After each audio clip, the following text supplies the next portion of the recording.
논산훈련소 교회인가 그래서 논산훈련소 연무대 교회 그 병사들 세례식 하는데 우리 영락교회도 가곤 하는데요. 가보면 병사들이 쫙 앉아서 이 실로암 찬양을 하거든요. 언제부턴지 교회에서는 안 부르고 주로 거기서 많이 부르는데 감사합니다. 어두운 밤이죠, 그죠? 세상이 다 캄캄하고 어둡지만은 우리 주님이 계셔서 실로암에 가서 눈을 뜨는 거예요. 참 오늘 우리 국민들은 불행한 하루를 보낼 것 같습니다. 사실 한 나라에서 대통령이 탄핵이 되는 것도 불행한 것이고 그런 말이 나오는 것도 헌정이 중단되는 거니까 생각만 해도 참 불행한 일인데 이미 탄핵되었던 대통령이 한 분 있었고 또 이제 그런 일들이 벌어지고 있는 현실입니다. 그래서 우리가 왜 이런가, 뭐 잘 사는 나라가 됐다고 하는데 왜 이런가 하는 생각을 많이 해보죠. 뭐 여러 가지 이유들을 얘기하지만은 결국은 경제적인 문제라든가 여건의 문제가 아니고 인간의 문제다, 그런 생각이 들어요.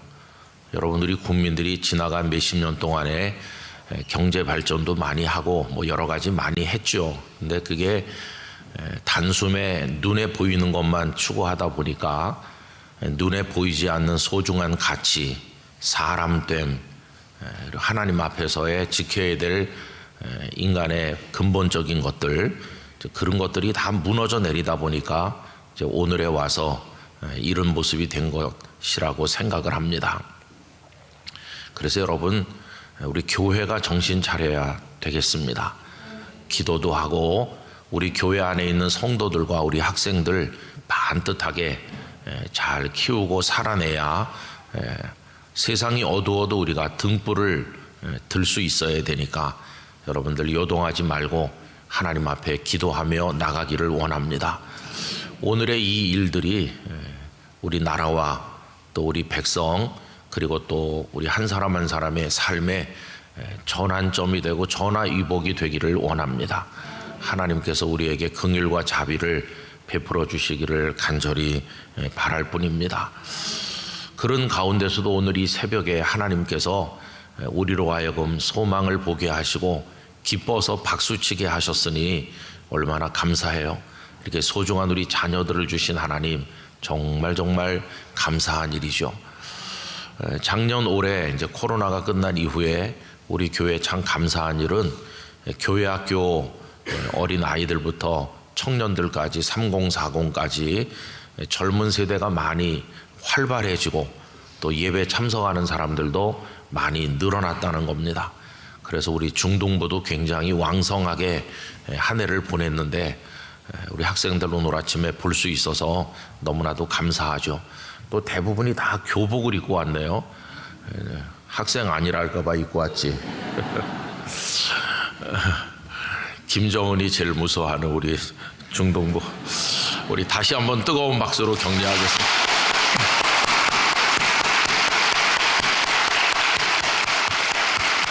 감사합니다.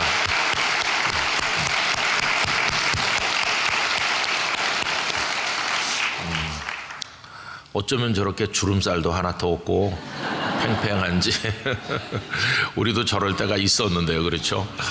우리 학생들 위해서 기도 많이 해주시고 교회 학교를 위해서 여러분들의 기도를 많이 보태주시기를 부탁드립니다. 어느덧 한 해를 살아서 우리 12월 우리 새벽 기도회를 맞이했는데 우여곡절도 많고 사연 많은 한 해였지만은 하나님께서 우리 영락교회와 성도들을 보호해 주신 것을 감사드립니다. 1년만큼 우리 성도들 늙으셨겠죠. 매일 들여다보니까 잘 모르지만 한 1년만큼은 늙으셨을 거예요. 1년만큼 주님께 가까워졌다, 그렇게 생각이 들고 하루하루의 시간이 주님과 함께 걸어온 시간인 줄로 믿습니다. 에녹만 하나님과 동행하신 게 아니고 우리도 하나님과 동행했습니다. 그거를 우리는 잘 모를 때가 많아요. 그렇지만 분명한 것은 주님은 늘 우리 곁에 계셨다는 것입니다. 그러니까 우리도 주님과 함께 걸은 것이죠. 그래서 우리가 오늘의 에녹이라는 생각을 해보게 되면서 하나님 앞에 여기까지 도우신 그 에베네셀의 은혜에 대해서 깊은 감사를 드리는 것입니다. 이제 한 달 남았다고 했는데 벌써 또 한 주간은 지나고 시간이 쏜살같이 흐릅니다. 연말까지 이 주님 탄생하신 계절에 경건하고 복되게 살기를 원합니다. 요즘에 뭐 너나 할 것 없이 삶에 대한 두려움 모두가 다 느끼고 있는 것이죠. 젊은이들은 두려워서 결혼을 못한다고 합니다. 결혼하면 어떻게 가정을 꾸리나, 또 결혼한 부부들은 두려워서 아이를 못 낳는다고 합니다. 어떻게 아이를 낳을 수가 있나, 어떻게 키우지, 이런 걱정들이 다 있어요. 연세 드신 어른들은 어른들대로 다 그런 두려움이 있는 것이죠. 근데 오늘 새벽에 우리는 하나님의 말씀 한 절을 우리 마음에 새기길 원하는데, 오늘 본문 중에서 17절 말씀 다 같이 다시 한번 읽어보겠습니다. 너는 이 지팡이를 손에 잡고 이것으로 이적을 행할지니라. 아멘. 너는 이 지팡이를 손에 잡고 이것으로 이적을 행할지니라. 여러분, 이 말씀을 우리 각자에게 주시는 말씀으로 받길 원합니다. 이 말씀은 하나님께서 모세에게 주시는 말씀인데, 우리 자신의 이름을 그 앞에 있다고 생각하고 너 김은성은 이런 마음으로 이 말씀을 다시 한번 읽어보겠습니다. 너는 이 지팡이를 손에 잡고 이것으로 이적을 행할지니라. 이것으로 인생을 살아갈지니라. 이것으로 삶의 터전을 놓을지니라. 이것으로 공부를 해 나갈지니라. 이것으로 너의 고민을 해결해 나가거라. 여러 가지 영역에서 말씀하시는 거죠. 그래서 하나님께서 오늘 아침에 우리에게 지팡이 하나씩을 주시는 겁니다. 그런데 늘어놓고 아무거나 하나 가져, 이게 아니고 딱 지정하셨어요. 이 지팡이라고. 이 지팡이, 다른 지팡이는 안 되고 이 지팡이라고 하셨어요. 이 지팡이를 하나씩 손에 들길 바랍니다. 오늘 새벽에 예배당으로 오다 보니까 우리 교통 정리 안내해 주시는 우리 집사님들이 뭐 하나 다 들고 계시죠. 손에다가 그 집사님들 손에도 이 지팡이가 들려지시기를 바라고, 또 오늘 아침에 우리 예배를 위해 섬기는 모든 분들, 또 우리 성도 한 분 한 분에게도 하나님께서 이 지팡이를 손에 들려주시길 바랍니다. 이 지팡이는 때로는 능력이고, 때로는 사랑이고, 때로는 인내가 되기도 하고, 때로는 사탄의 권세를 깨뜨리는 강력한 무기가 되기도 하는 것이죠. 이 지팡이가 우리 영락교회 모든 성도들 손에 있기를 바랍니다. 근데 중요한 것은 이 지팡이를 그냥 바닥에 놔두는 게 아니고 손에 꽉 잡는 겁니다. 손에 꽉 잡고 어떤 일을 할 때도 이것으로 하라고, 다른 걸로 하지 말고 이것으로 하라, 이렇게 말씀을 하시는 거죠. 그러니까 이제 여러 가지 종류의 삶이 있을 것 같아요. 지팡이가 아예 없는 사람, 그 다음에 지팡이를 가졌긴 가졌는데 이 지팡이가 아닌 엉뚱한 지팡이를 가진 사람, 또 이 지팡이가 있긴 있는데 그걸 손에 잡지 않고 그냥 바닥에 내버려 놓은 사람, 그런 사람도 있을 거 아니에요. 또 그 다음에 손에 이 지팡이를 들고 있기는 한데 막상 생활 현장 속에서는 다른 방법으로 살려고 하는 사람, 이 지팡이를 가지기는 했으나 활용하지는 못하는 사람, 여러 가지 종류의 사람이 있는 거죠. 지팡이가 없어도 안 되고, 엉뚱한 걸 가져도 안 되고, 가졌긴 한데 바닥에 놓고 있어도 안 되고, 또 손에 잡기까지는 했는데 정작 삶의 현장에서는 그걸 사용하지 못하는 자가 돼도 안 되는 것이죠. 이 지팡이를 손에 잡았을 뿐만 아니라 이 지팡이를 활용하고 승리하기를 원합니다. 그렇게 했던 분이 모세이시죠. 여러분, 모세는 이 지팡이를 손에 잡았어요. 손에 잡았는데 여러 경우에 그가 이 지팡이를 어떻게 하는지가 나오는데, 이 지팡이로 반석을 치니까 출애굽기 17장에서 물이 확 솟아났습니다. 이 지팡이를 홍해에다가 이렇게 내밀었더니 그 홍해가 이렇게 갈라졌어요. 모세는 이 지팡이를 늘 사용하였습니다.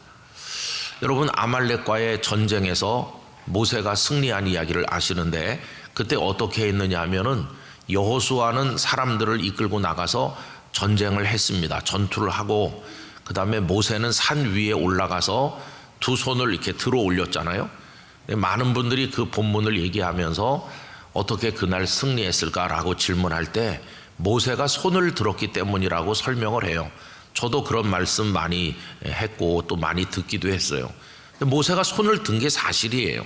그리고 이제 그 팔이 피곤해서 내려오려고 하니까 아론과 훌이 옆에서 모세의 팔을 내려오지 않도록 붙들어 주었다, 그렇게 되어 있는데, 거기서 간과해서는 안 되는 건 뭐냐 하면 이렇게 들어올린 모세의 손이 빈손이 아니라는 거예요. 여러분, 거기 말씀을 읽어보면은 너는 이 지팡이를 손에 잡고 산에 올라가서 이렇게 나와요. 그러니까 모세가 두 손을 들어 올렸을 때 빈손을 들어 올린 게 아니라 이 지팡이를 손에 잡고 이렇게 들어 올린 거예요. 언제나 이 지팡이를 손에 잡고 그가 살았구나 하는 것을 알 수 있습니다. 그러면 이 지팡이는 도대체 어떤 사연이 있는 지팡이일까요? 아무거나 하나 손에 쥐면 안 된다고 그랬는데 이 지팡이는 어떤 지팡이일까요? 이 지팡이라고 번역할 때 지팡이, 마테라고 하는 단어가 구약 성경에 한 250회 정도 나옵니다. 굉장히 많이 나오는 단어죠. 근데 그 중에서 180번 정도는 이걸 어떻게 번역이 되어 있느냐 하면은 지파라고 번역이 되어 있습니다. 여러분, 이스라엘이 12지파였잖아요. 12지파인데 그 지파라고 되어 있는 그것도 마테입니다. 근데 어떻게 이 마테, 지파를 가리키는 단어가 지팡이가 됐을까라고 생각을 해보면은 여러분, 한 지파가 사람이 수만 명이죠. 민수기에 보면은 이스라엘 백성들 광야에 나갔을 때 2번에 걸쳐서 인구 조사를 하는 내용이 나옵니다. 물론 그때 노약자와 여성은 제외하고 남성네들, 전쟁에 나갈 만한 사람들만 조사를 했는데 한 지파에 다 수만 명씩 돼요. 수만 명. 그러니까 굉장히 많은 숫자 아닙니까? 거기다가 이제 노인들, 어린아이들, 여성들이 있으니까 한 지파에 소속된 사람이 엄청난 거죠. 그러면 그 지파에는 어떤 사람이 필요합니까? 리더, 지도자가 필요한 거죠. 그러니까 모든 지파에는 권위를 가진 지도자가 세워져 있어야 되는 거고, 그 다음에 그 지도자는 그 백성들을 인도해 갈 때 손에 지휘봉 같은 거를 든 거 아니겠어요? 그래서 지도자의 손에 들려있는 지휘봉 같은 것을 마테라고 부르기 시작했을 것이다. 그래서 그 지파가 원래 마테인데 이제 거기서 의미가 더해지면서 지도자가 되는 사람들을 그들이 손에 들고 있는 그걸 마테라고 불렀을 것이다. 그래서 그걸 지팡이라고 번역을 한 거죠. 근데 여러분, 우리가 이제 오해하기 쉬운 건 뭐냐 하면은 지팡이 그러면 대부분의 우리 한국 사람들은 옛날 신선이 들고 있는 지팡이, 그런 걸 많이 상상하는 거예요. 길이가 한 2m쯤 되고, 아닌 게 아니라 그 어떤 성화 그림 같은 데도 보면은 모세나 아브라함 같은 분이 지팡이 큰 거 손에 들고 막 굉장히 긴 거 그렇게 생각해요. 근데 이 마테라고 하는 거는 정확히 말하면 사실은 막대기입니다. 막대기. 그러니까 지휘봉이라고 하는 게 맞습니다. 굉장히 긴 지팡이가 아니고 그냥 한 이렇게 손에 잡고 휘두르기 딱 좋은 이제 그런 게 막대기, 이 지팡이라고 번역됐지만 사실은 그게 막대기인 거죠. 주의 지팡이와 막대기가 나를 안위하시나이다 라고 할 때 거기 지팡이와 막대기가 구분되어 있는데 여기 얘기하는 거는 막대기나 그런 거다 이렇게 생각하시면 됩니다. 근데 그게 이제 총 250번 정도 사용됐고 지파라고 할 때가 한 180회 정도 사용됐고 그 나머지 경우에 우리가 생각하는 지팡이인데 사실은 막대기였다. 그 지휘봉 같은 거를 의미하는 건데, 하나님께서 이 지팡이를 손에 잡고라고 모세에게 말씀하신 것은 너를 이 백성의 리더로, 지휘관으로 삼는다. 그 권위를 그에게 주신 것이죠. 그럼 여러분, 이 지팡이에 딸린 그 사연이 뭡니까? 이 지팡이는 처음부터 모세의 손에 있었습니다.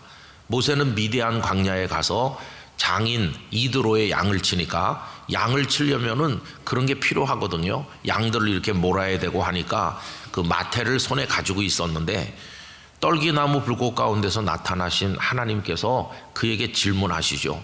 내 손에 있는 게 뭐냐라고 질문하시죠. 여러분, 그 말씀이 어디 나오느냐 하면은 4장 2절입니다. 4장 2절 다 같이 읽어보겠습니다. 여호와께서 그에게 이르시되 네 손이 있는 것이 무엇이냐? 그가 이르되 지팡이니이다. 아멘. 저는 오늘도 하나님께서 우리에게 묻는다고 생각합니다. 네 손에 있는 것이 무엇이냐?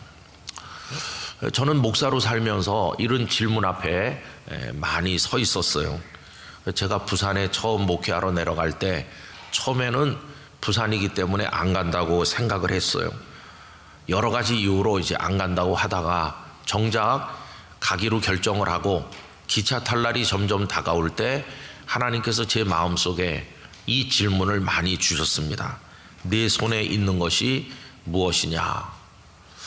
그때 제가 이제 그 교회에 가서 목회를 하게 될 때 뭘 가지고 목회하겠느냐라고 물으신다면 뭐 여러 가지 대답을 할 수 있죠. 저도 신학대학원 졸업했습니다. 저도 목사고시 합격했습니다. 저도 목사 안수 받은 목사입니다. 이런 게 이제 제 손에 있는 거죠. 그런데 그런 거 말고 내가 정말 목사로서 가서 할 때 뭘 가지고 할 수 있느냐? 내 손에 있는 게 뭐냐? 답이 잘 안 나오더라고요, 사실. 진지한 답이 나오기까지 오래 걸렸어요, 오래.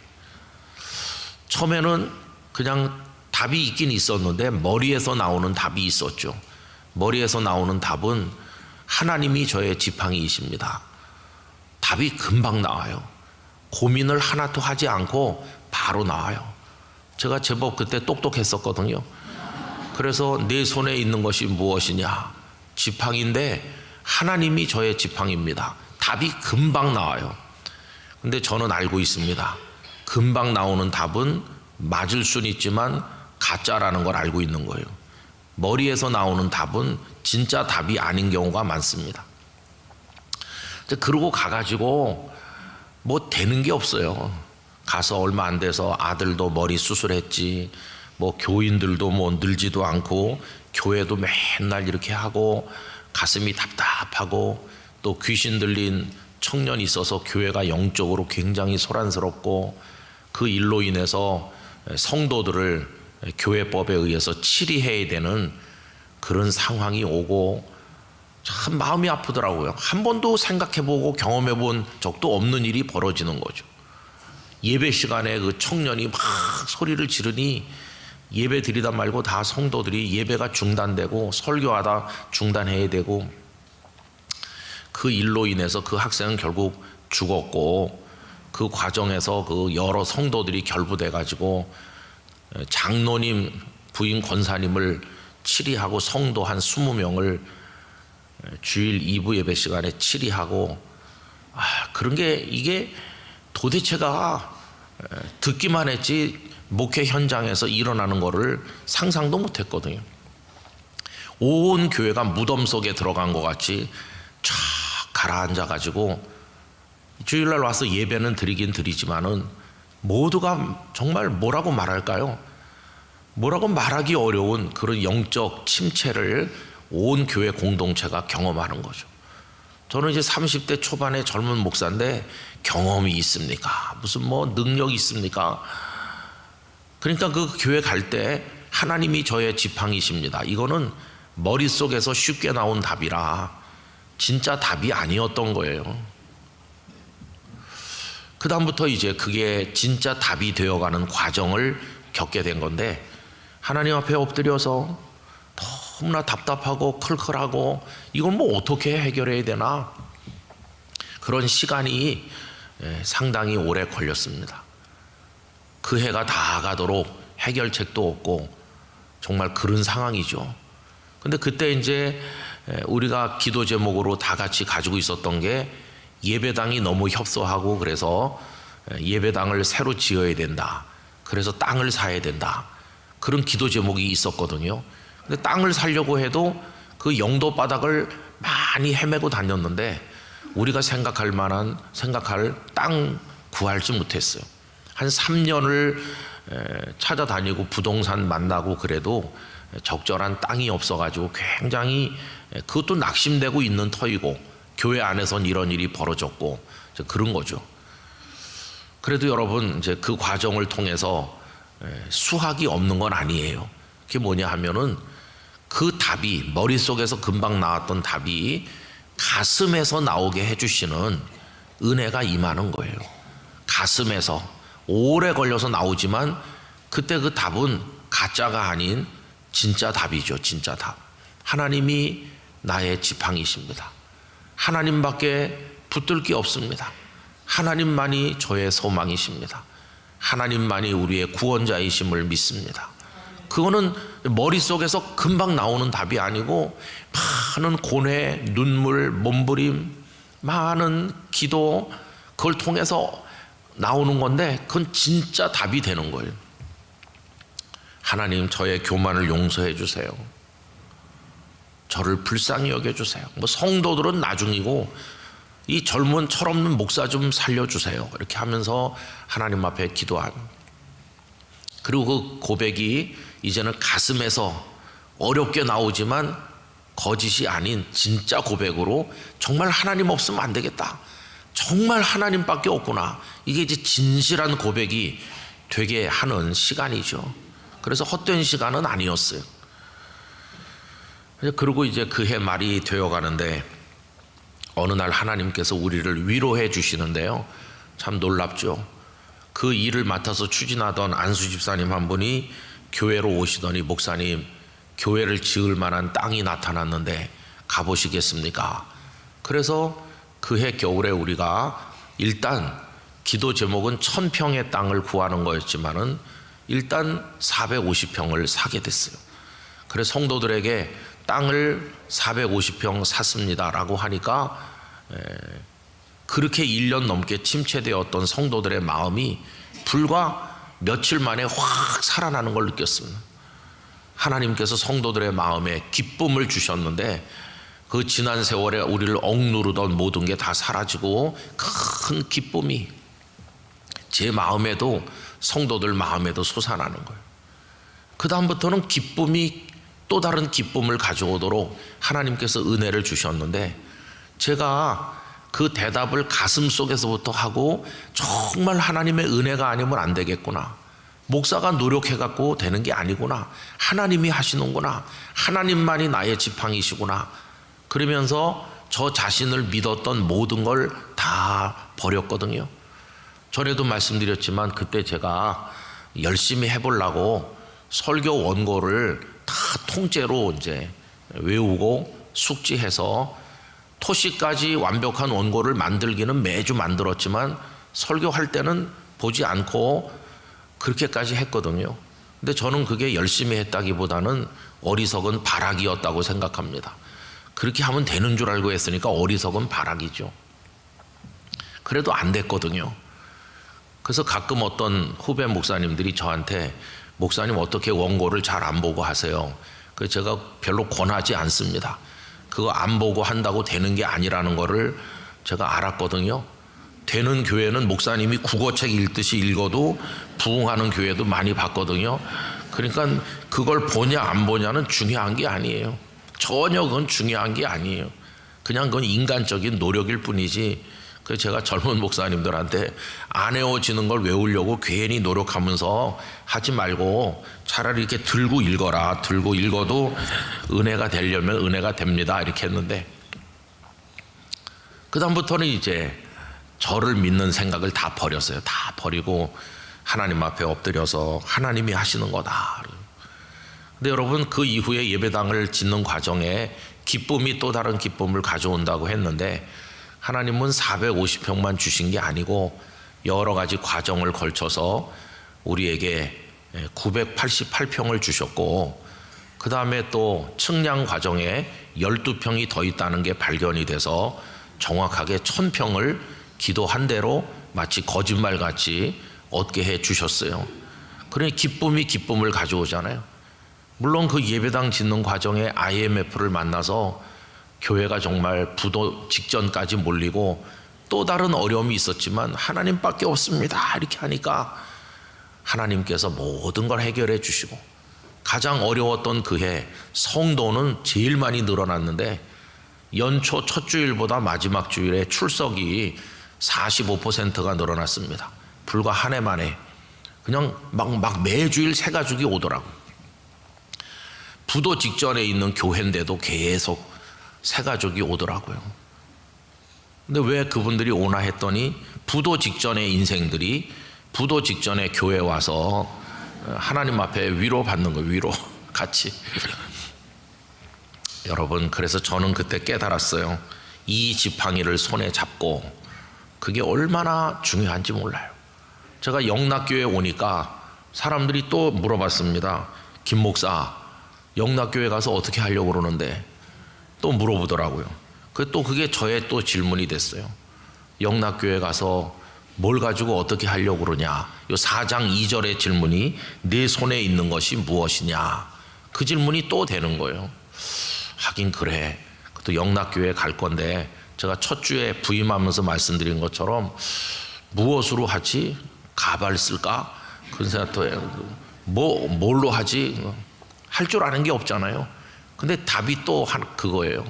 하나님은 나의 지팡이시다. 하나님 이 지팡이를 가지고. 근데 여러분, 이 막대기가 이제 모세의 손에 있었던 건데, 이 막대기가 모세의 지팡이였는데 나중에 바뀌었어요. 어떻게 바뀌냐 하면은 4장 20절로 가보세요. 거기다가는 여러분 빨간 볼펜 있으면 줄 치시면 좋은데 4장 20절 다 같이요. 모세가 그의 아내와 아들들을 나귀에 태우고 애굽으로 돌아가는데 모세가 하나님의 지팡이를 손에 잡았더라. 아멘. 그게 처음엔 누구 거였죠? 모세의 지팡이에요. 그죠? 근데 지금 여기 4장 20절은 모세의 지팡이라고 부르지 않고 그걸 하나님의 지팡이라고 하는 거예요. 여러분, 거기다가 하나님의 지팡이 거기다가 표시하시기 바랍니다. 오늘 새벽 우리 영락의 성도들에게 하나님께서 하나님의 지팡이를 들려주시기 바랍니다. 하나님의 지팡이. 근데 그게 처음엔 누구 거였죠? 모세 거였어요. 모세의 지팡이인데 하나님의 지팡이가 됐어요. 이렇게 바뀌는 거 이거 놀랍잖아요. 그냥 모세의 지팡이로 계속 있었으면은 아무 그게 의미가 없는데 그게 하나님의 지팡이가 된 거예요. 하나님의 지팡이. 그러면 내가 가진 내 지팡이 가지고는 아무것도 안 돼요. 아무리 반석을 쳐도 안 되고 내밀어도 바다가 갈라지지도 않고 내 지팡이 가지고는 되는 게 없어요. 그 내 지팡이는 여러 가지가 있습니다. 돈도 내 지팡이, 뭐 지식도 내 지팡이, 뭐 신분, 경력, 이게 다 내 지팡이일 수가 있는데 아무리 두드리고 휘둘리고 그래도 그걸로 되는 게 없어요. 그런데 그게 하나님의 지팡이가 딱 되면 놀라운 역사가 나타나는 거예요. 그럼 어떻게 내 지팡이가 하나님 지팡이가 되냐? 그 비결이 뭔지 아세요? 여러분 4장 3절로 가봅시다. 4장 3절 다 같이요.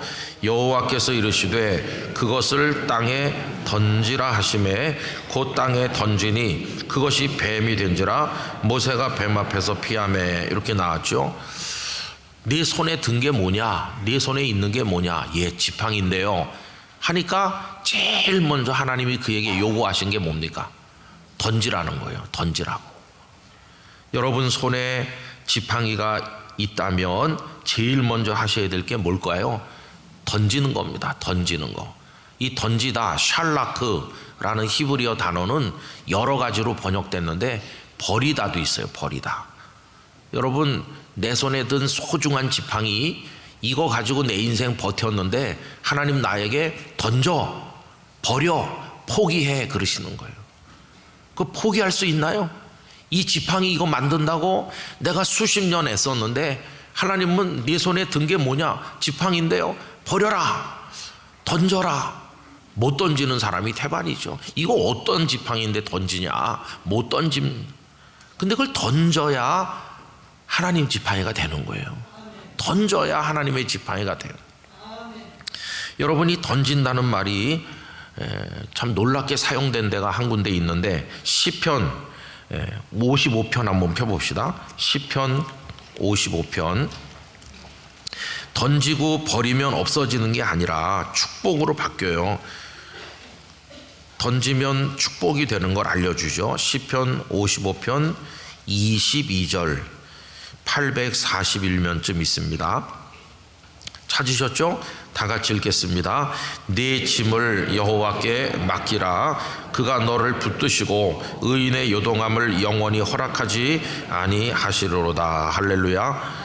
네 짐을 여호와께 맡기라. 이게 마치 마태복음 11장 28절 수고하고 무거운 짐진 자들아 다 내게로 오라와 통하는 구약의 말씀이죠. 네 짐을 여호와께 맡기라. 이렇게 했는데 요 맡기라가 그 샬라크예요. 맡기라. 그러니까 여러분 오늘 읽은 4장 3절 출애굽기 이 말씀하고 요 시편 55편 22절 말씀을 연결하면 지금까지 내가 손에 꽉 쥐고 있는 거 이건 절대 남한테 못 준다. 이거 포기 못해. 이게 내가 어떻게 얻은 건데 그러면서 움켜잡고 있잖아요. 그런데 하나님은 그거를 던지라고 하잖아요. 포기하듯이 버리라고. 그러면 버리면 없어지는 겁니까? 없어지는 게 아니라 하나님께 맡기는 거예요. 하나님께 맡기면 그 마른 막대기에 불과한 거기에 하나님의 능력이 그 속에 들어가고 하나님의 손길이 함께하면 그게 다시 내 손으로 들어오는데 이번엔 뭐가 돼서 들어올까요? 하나님의 지팡이로 바뀌어서 내 손에 들어오는 거예요. 그러니까 내 지팡이가 하나님의 지팡이가 되는 그 과정에 반드시 들어있어야 될 게 포기하는 겁니다. 내려놓는 겁니다. 그냥 던지고 버리는 겁니다. 과감하게 포기하듯이 던지면 그게 우리의 무거운 인생의 짐을 주님께 맡기는 축복이 될 뿐만 아니라 그게 나중에 변해서 적을 이기는 하나님의 지팡이가 되어 우리 손에 다시 들려진다는 것입니다. 그래서 하나님의 지팡이가 된 거예요. 다시 출애굽기로 돌아옵시다. 그래서 그 지팡이를 던지라고 요구하셔서 모세가 던졌더니 그게 뱀이 됐잖아요. 그 다음에 이제 4절로 가보면 여호와께서 모세에게 이르시되 네 손을 내밀어 그 꼬리를 잡으라. 그가 손을 내밀어 그것을 잡으니 그의 손에서 지팡이가 된지라. 다시 모세의 손에 들어왔어요. 다시 모세의 손에 들어왔는데 이제는 단순한 마른 막대기가 아니라 이 지팡이를 손에 잡고 이적을 행하라고 하시는 놀라운 하나님의 능력의 지팡이가 된 것이 그 과정을 우리들이 통과하길 원합니다. 전 우리 중동부 학생들에게 이 얘기를 꼭 해주고 싶어요. 열심히 공부해서 지식을 쌓고 또 돈을 벌고 여러 가지 할 텐데 이건 내 지팡이야 이렇게 움켜쥐고 있으면 그냥 내 막대기로 끝나요. 그런데 나중에 주님 앞에 이걸 던지듯이 내려놓으면 하나님의 지팡이로 변해서 우리 손에 쥐어 주실 때 인생의 승리자가 된다고 하는 걸 우리가 배워야 되는 것이죠. 그래서 여러분 반드시 하나님 앞에 그걸 던지는 그걸 해보시기 바랍니다. 또 이 던진다, 맡긴다 이거는 구도상으로 어떻게도 이해될 수 있냐면은 그분께 드린다 이렇게도 표현돼요. 여러분 어떤 분이 아주 세상에 나가서도 잘 살 수도 있고 성공할 수도 있는 자질과 여건을 갖췄는데 다 내려놓고 그리고 주님을 위해 바치는 분이 있잖아요. 제가 이제 요새 우리 교단 장로회 신학대학교 이사장을 맡고 있는데요. 며칠 전에 학교에 가서 교수 대표, 직원 대표, 학생 대표 면담을 했습니다. 이제 신임 총장님을 선출해야 되기 때문에 그분들이 하고 싶은 말이 있다. 그래서 이제 제가 면담을 했어요. 근데 그 학생 대표 한 분을 만나고 참 마음에 깜짝 놀랐어요. 신대원 대표가 여성이시더라고요. 근데 굉장히 활발하고 아주 사람이 대단하더라고요. 그 영특함이나 모든 게. 그래서 어떻게 신학교에 왔습니까? 그랬더니 사실은 남편이랑 같이 왔대요. 같이 입학했대요. 그럼 전에는 뭘 했습니까? 그러니까 이분이 우리나라 유수의 언론사에 상당한 자리에 있었던 여성이시고 언론, IT 계통의 언론, 어떤 디지털 언론 이런 거 그쪽으로 박사님이시고 다른 대학에서 지금 강의도 하고 그런 분인데 얼마든지 잘 살 수 있어요. 그런데 하나님의 부르시는 음성이 너무 강렬해서 그래서 그 좋은 자리 그거 다 그냥 내려놓고 신학생이 된 거예요. 부부가 다. 그래서 제가 이렇게 말했습니다. 단순한 신학만 공부하지 말고 앞으로 복음도 옷을 입어야 된다. 복음도 이제는 문화라는 옷을 입어야 되고 IT의 옷을 입고 그 수단을 사용해야 되고 AI의 도움도 받아야 되고 그런 건데 대개 이제 목사님들이나 신학교는 그런 걸 잘 모르잖아요. 그렇지만 이제 당신같이 특별한 재능을 가진 사람 하나님 불렀으니까 학교 안에 동아리도 만들고 그래서 성경의 진리를 어떻게 세상 사람들에게 그런 기법들을 통해서 효과적으로 전달할 수 있고 한지 그런 거를 할 수 있는 그리고 필요하면 학교에 커리큘럼도 만들어서 이제 교회로 나가는 목회자들에게 그런 것도 강의도 필요하고 이제 그런 얘기를 제가 좀 그분과 이제 나누었어요. 그러면서 이제 또 내 마음속에 생각이 나는 거예요. 세상에서 얼마든지 편하게 잘 살 수 있는 사람이 들어왔잖아요. 그분의 손에는 지팡이가 아주 튼실한 게 들려 있는 거죠. 그죠? 세상에서 준비한 근데 이제 그걸 하나님 앞에 내려놓은 거예요. 하나님 앞에 포기하듯이. 근데 그거는 버리듯 던진 게 아니고 저는 하나님께 맡겼다고 생각합니다. 그러면 하나님께서 그분이 가진 자질과 여러 가지 특출한 거기에 하나님의 능력을 더하시면 평범한 보통 신학생은 할 수 없는 엄청난 일을 우리 한국 교회를 위해서 할 수 있겠다. 그런 생각이 들더라고요. 맡겨서 하나님 앞에 드리면 쓰임 받는 거예요. 쓰임 받아요. 그 속에 하나님의 능력이 더해져 가지고 그 대표적인 사람이 사도 바울이라고 생각합니다. 바울 사도는 가말리엘 문화에서 많은 공부해서 율법에 정통하고 율법에 정통하기 때문에 나중에 그 율법주의자들 앞에서 복음을 변호할 때 얼마나 설득력이 있고 능력이 있는지 몰라요. 왜냐하면 율법에 정통하니까 율법주의자들의 그 허구성을 얼마든지 공격할 수 있는 거예요. 또 바울은 길리기아 다소에서 났기 때문에 그 당시 세계 언어인 헬라어에 능통해요. 그러다 보니까 여러 나라 다니면서 복음 전하는데 다 하나님 앞에 맡겼더니 샬라크를 했더니 하나님의 능력이 더해져서 귀하게 쓰여지잖아요. 우리 새벽 기도할 때마다 어떤 성도님들 어떤 또 기관에서 아침 식사도 대접해 주는데 이런 게 다 헌신입니다. 내가 하나님 앞에 시간을 드립니다. 물질을 드립니다. 내가 섬김을 바칩니다. 이게 내 손에 있는 그 마태를 하나님의 손에다가 맡기는 거죠. 그럼 내 물질이 소중하게 쓰여지고 내 시간이 성도들을 기쁘게 하고 나의 섬김이 하나님께 영광이 되고 그래서 여러분 내 지팡이가 하나님의 지팡이가 되는 과정에 반드시 우리는 던지는 포기 버리듯이 하는 포기 그러면서 주님께 맡기는 위탁 주님께 드리는 헌신 하여튼 내 손을 떠나야 되는 거예요. 내 손을 떠나면 그 다음엔 하나님의 지팡이가 되어 우리 손에 들려지게 될 줄로 믿습니다. 근데 여러분 주님께 다 이렇게 올려 맡기는 게 왜 중요하냐 하면요 주님도 당신의 소중한 걸 우리에게 주셨잖아요. 하나님의 손에 꼭 들려있는 것처럼 하나님의 둘도 없는 보배 누굴까요? 독생자 예수님이시죠. 독생자 예수님을 내가 너희들에게 준다 하시면서 이 세상에 던지듯이 보내신 거예요.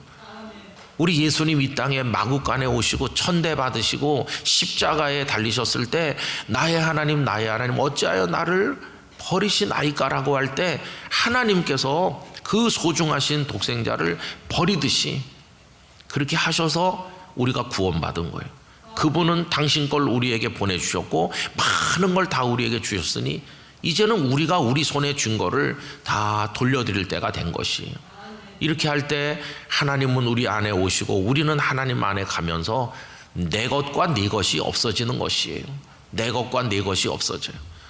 마틴 부보가 나와 너라고 하는 책에서 모든 관계가 나와 너와 나와 그것의 관계로 정리된다고 할 때 나와 그것은 이용하는 것이요. 하나님을 이용하려고 할 때 그건 기복주의가 됩니다. 하나님 덕에 내가 좀 행복해지고 하나님 이용해서 내가 득보고 이런 거는 그건 믿음이 아니에요. 근데 하나님과 나라는 존재가 나와 너의 관계가 되면 나의 모든 것이 아버지의 것입니다. 아버지의 모든 것이 나의 것입니다. 아버지 안에 내가 있고 내가 아버지 안에 있고 아버지와 내가 하나가 되는 거죠. 이게 하나님과 우리 사이의 관계가 되는 거죠. 여러분, 모세는 자신의 모든 걸 하나님 앞에 던진 겁니다. 사실 애굽의 궁궐에서 40년 그는 많은 걸 채웠잖아요.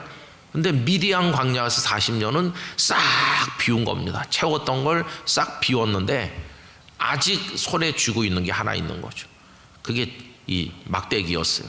근데 하나님은 그를 애굽에 보내기 전에 마지막으로 하나 남은 그것까지도 던지라고 100% 던지게 하시는 거예요. 아직 하나 남은 그것까지도 던져. 그것까지 던졌을 때 그게 하나님의 지팡이가 됐고 그가 애굽에 갈 때 들고 간 건 그거 하나뿐이에요. 저는 우리 목회자들이나 우리 성도들 보면은 많이 비우신 분들이 있어요. 세상에서 직업도 훌륭하고 학벌도 훌륭하고 세상에 나가면 모두가 다 이렇게 하는 분인데 교회 와서는 온갖 허드렛 일 봉사 다 하시고, 야, 저분이 정말 겸손하시구나. 당신 회사에 가면 회장님, 사장님이신데 교회 와서는 온갖 허드렛 일 봉사를 다 하시고 정말 대단하시다. 이런 분들을 많이 봅니다.